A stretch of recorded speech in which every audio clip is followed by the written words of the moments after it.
Утре од 10 до 12 часот оризопроизводителите ќе организираат протест кој ќе го изразат со долга колона од земјоделска механизација која ќе помине по магистралниот пат од Облешево до Тракање и назад.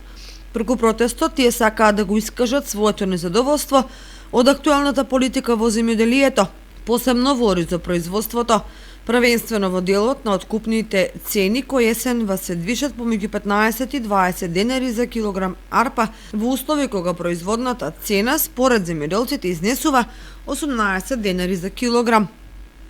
Организаторите најавуваат дека и овој протест има предупредувачки карактер, со надеж дека ресорното министерство и владата ќе одговорат позитивно на нивните барања. Во спротивно, во наредниот период ќе ги радикализираат протестите со блокирање на магистралните патишта се до исполнување на барањата.